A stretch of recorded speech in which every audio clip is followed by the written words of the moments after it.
Hey everyone, this is Jennifer Beamer, owner-operator of Actually Dyed Art by Science, and this is truly the last video that we're going to talk about carding and blending your fleece in the fleece to finished object project.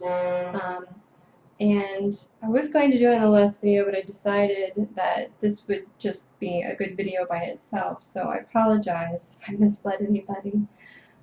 Basically, we have our bundles all laid out, and we are going to start off with number one.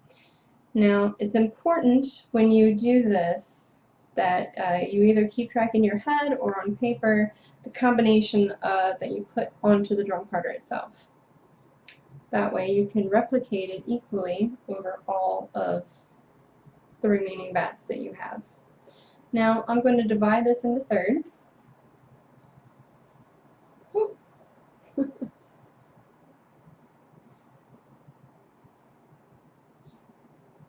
Like this, and then I'm going to divide it again, like each third in half. Alright? Now again, if you're working with a fleece that has a lot more vegetable matter than mine, this is also another good place to shake it out, pull out the big pieces if necessary, but still let the drum carder do most of the work. So the way that I like to build up my bats for these particular blended bats, I like to have a base. It's really difficult to get these types of fibers off the drum carder if you put them down first. I mean, you can, but it's really complicated. And because we were originally working with slightly thinner bats in the beginning, I'm going to put this 1/3 of the bat down before I do any add-ins. This is just my preference. You can start putting in add-ins now. That's also fine.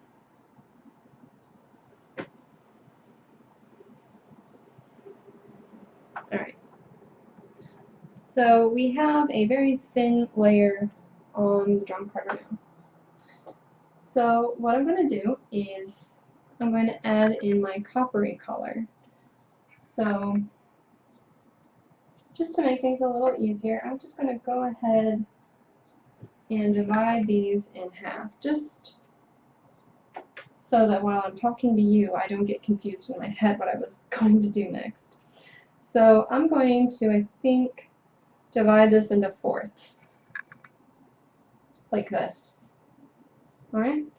I'm going to put one on each of these bundles here. And it doesn't have to be exactly perfect, just eyeball it. And then with these, actually I think I'm going to keep this for the top layer. Alright, so what I'm going to do is start with my add-ins. So even though this is the same kind of fiber that I'm already using, I'm considering it an add-in because it's making up a very small percentage of my bat, and it's a contrasting color, so I'm just going to call it an add-in to describe its importance as an accent. Okay? Alright, that goes on. And now I'm going to put this one on, but instead of just fanning this out, I'm going to split it open. So I sort of get two pieces, like that. I'm gonna open up one, I'm gonna lay that down on the drum carder, and I'm basically going to make a sandwich now. I'm gonna add a little bit of sari silk, and I'm gonna do a small little pinch of this red Angelina, like that.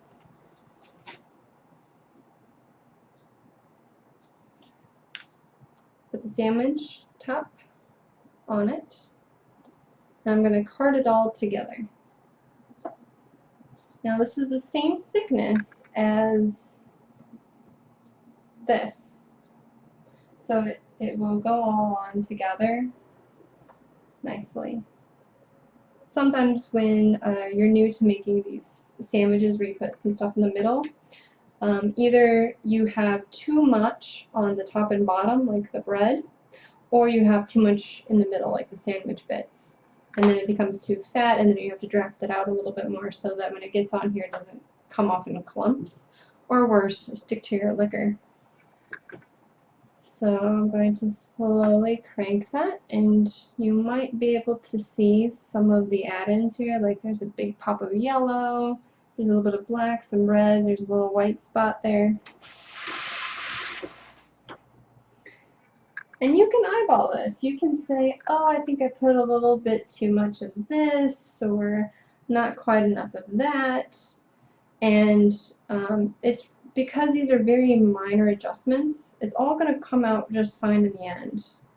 So you don't have to really panic too much about, you know, doing something wrong or making a horrible mistake, because you can always fix it.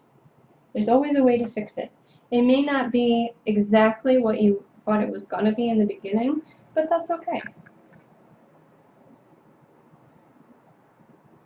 So we're going to split this next piece. And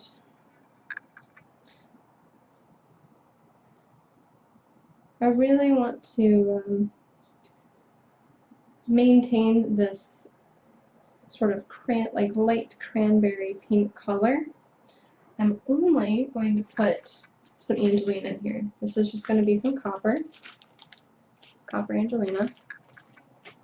And I try to open this up a little bit so it's a little bit more evenly distributed. And then I'm going to take the top piece, I'm going to put that on.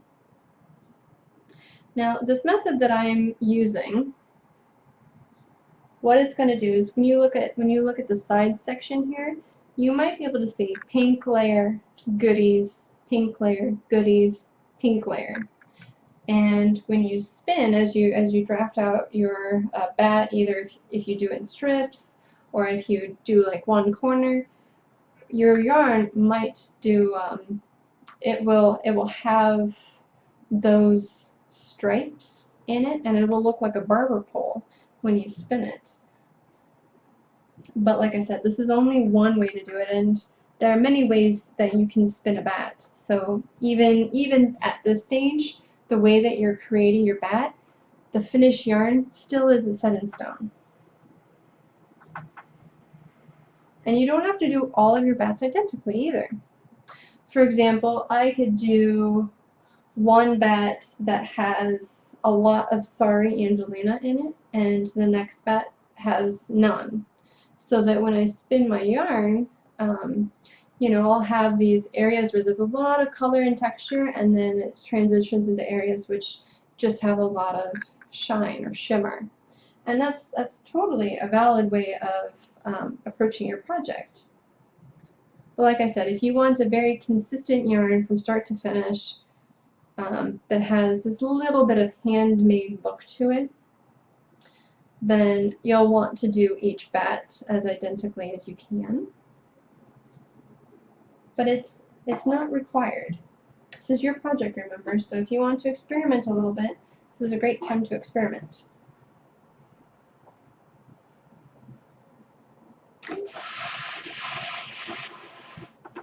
Back it down a little bit. Alright. I'm going to split this one open, and I'm going to put a little bit of Sorry Silk in here, because I really do like the color and the texture that it provides.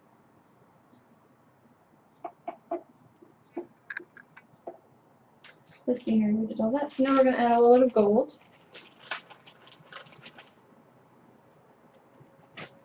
Maybe about this much. Now, it looks like these are small amounts of Angelina I'm putting in here, but I'm doing this more than once. I put 2 pinches in here. This is now the 3rd pinch. And I'm not done putting pinches in, so don't panic. It's going to be very shiny and blingy. But of course, you don't have to add any pinches, and that would be fine too. A little bit of Sorry Silk. I'm going to fluff open the top of our sandwich. Put that on, and then crank the whole thing together. Slowly.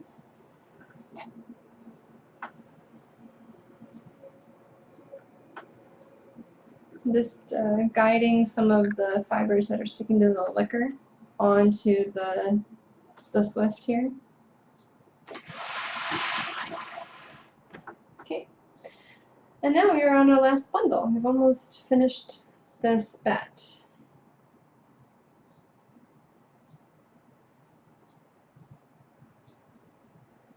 Okay.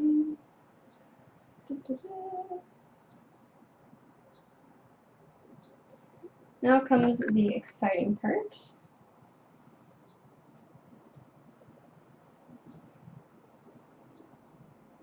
I think anyway. I'm going to split this.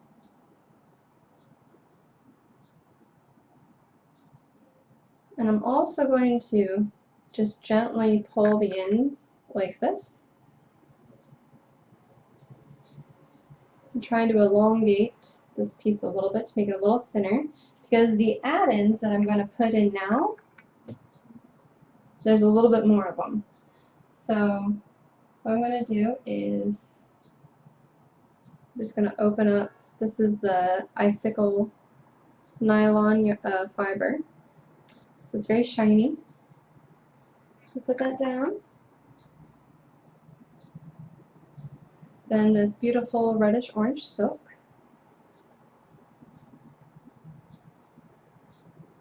And then this yellow silk will go on top. And for good measure, I'm just going to add just a teeny bit more of this red Angelina. Then we're going to do the same thing with our top piece. We're going to open it up, and then we're also going to elongate it a little bit so our sandwich isn't too fat to fit through, like so. Now I do these sandwiches just so that all the fibers get onto the drum carder and they stay trapped, but sometimes I also I'll use these like the silk and the icicle fiber. I will kind of fan like this with my hand, and the fibers will get caught and be pulled onto the drum, and that's another different effect that you can go for. If you've seen some of my other videos, you probably know what I'm talking about. Or you can do the sandwich approach. Just got our sandwich here. I'm going to go slowly. Alright. And you might be able to see, now there's these strips of color. There's a little bit of orange, a little bit of gold, and then you have the pink in between, which is very reminiscent of the lines that you have also, well, I have on the fabric that I chose here. So that's done. I'm going to pack it down. I'm not applying a lot of pressure here, by the way. It looks like I am, but I'm not. And then we're going to use not a knitting needle for this. And remember to lift it up in sections. Don't try to force more off than is possible, because you might cause it to, you might break your knitting needle, which you're not using, or you might bend the tines on your drum carder by applying pressure. And we don't want to do that because these are not cheap. Okay, so that's done, and then we're going to remove the bat. At this stage, it's ready to be spun. So if you want to start spinning in the evening, doing this carding stage in the afternoon, spinning in the evening, that's totally fine. Or you can just leave it for the spinning process all at once. You can also even do all the bats and then combine them again together like we did in the previous video. You can do that as well, or you can even, you know, just card some twice and leave others uncarded twice, and you'll have, you know, some when you make your yarn, you'll have some that are a little bit more smoothly carded and some that have a lot more texture, and that can make your resulting finished yarn look a little bit more interesting. Anyway, let's try and do a close-up here, get some light in on this action. But you can kind of see how there's some variation now in the bat. Oh, here's a really lovely piece. You can see that yellow and the orange right next to it. So when you spin this, and we'll do this a little bit more when we actually get to the spinning process. But this cross section here, I don't know how, yeah, it's really not going to show up with the video, but if you were to like lift this up a little bit, you would be able to see the different layers of the fibers that we put down on here.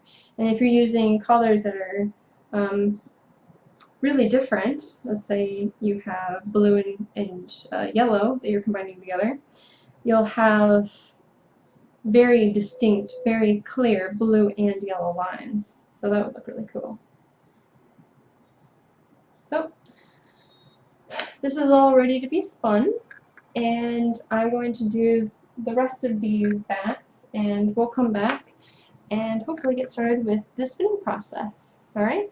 If you like this video, give me a thumbs up, and you can post any questions or comments in the section below.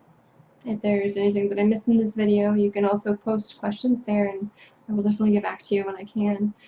And if you want to follow me on Twitter and follow me on Facebook, you can also follow me on my blog to see the other things that I'm working on, including tutorials and reviews, and I even have some free patterns there. The pattern that we're working on with this tutorial series is available there on the blog for free, so you can go over there and check it out. And if there's anything else I missed, you can find that in the description below. So, with that, I'm gonna get back to work. See you later. Bye.